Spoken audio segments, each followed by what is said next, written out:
So I'm just going to ask both of you guys a question. It's really a two-part question.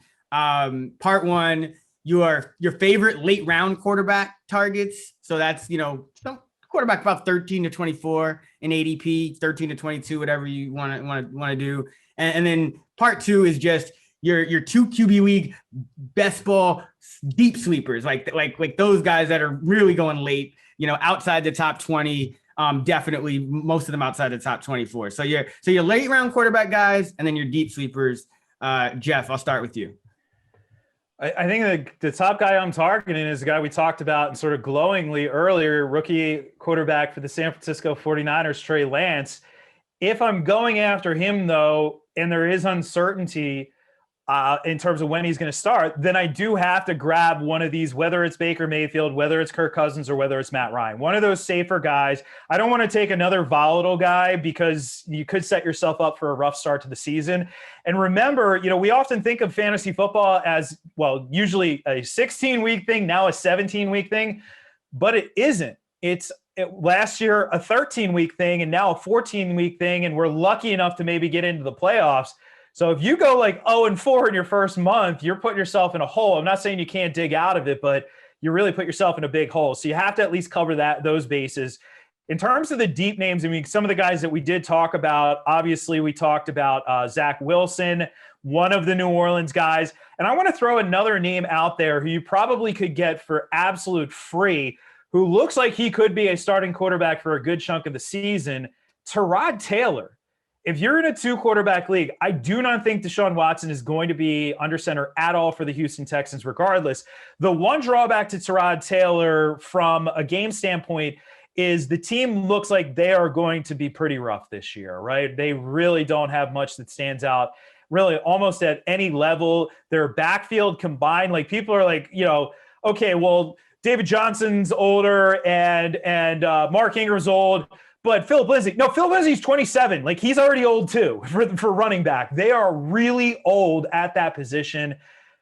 So they could ultimately go to Davis Mills at some point. So that's the one drawback there. But Tyrod Taylor, with his ability to run, he's a quarterback too. As a starter, he's a quarterback too. Top 24 guy. Just we don't know exactly if he's going to start as of now, but I do think he will. And then for how long. But you get him for absolutely nothing. So if you're really stuck in a 2-quarterback league, you didn't get that second quarterback, or third quarterback, that is, I would definitely look up Tyrod Taylor. Sean, what about you? So my favorite late round QB targets in 1 QB leagues are the 2 rookies, Justin Fields and Trey Lance. I think those guys, you really want to stash, QB1 upside guys. Those are the guys. And you're going to be streaming QB to start the year. That's totally fine. And they might not start for a few weeks, but that's the easiest time of the year to kind of like stash guys on your bench because, we don't have bye weeks. Injuries really haven't hit by then. So it's very easy to stash guys like that. And then you have a potential QB1 the rest of the season once they do start. And for 2 QB leagues or best ball formats, I really love the other rookie, Zach Wilson, who goes way too late. He's going to start week 1. He's probably going to start all 17 games. He has that low-end QB1 upside, so I love getting him late. And for best ball leagues, Taysom Hill as your 3rd quarterback. Typically, I only draft 2 quarterbacks, but I love to sneak him in as my 3rd QB. He offers, QB1 upside when he does start, and I think he will make some starts this year. So I love getting me some Taysom Hill late in drafts. Yeah, and this is obviously the hardest part of going last because you guys essentially stole all my guys, but I'll just say it this way. For late-round quarterbacks, anyone who can run. So that's Lance, that's Fields, and then the one guy I'll throw in there because again, I think when I do look at schedule a little bit, I like the way Kirk Cousins starts the year with Minnesota, at Cincinnati, at Arizona, Seattle, Cleveland, Detroit, at Carolina, by Dallas. Like that's like 6 or 7 startable QB1 weeks. To start off the year. So I really like him as a late round target, as well as a year opening streamer target.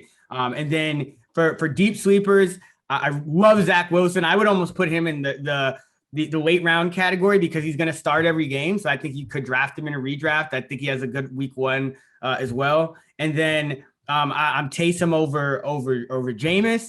And one other name I'll throw out there, the ugliest, most unsexy pick of all time. But if you're drafting a guy that you don't know will make all the starts in a best ball, and so you want to draft a third guy who will make all the starts for a really bad team that'll be throwing the ball because they have to, Jared Goff is still there. He's still there. He's free. So, you get some value there. It's disgusting, but I'll just put that out there.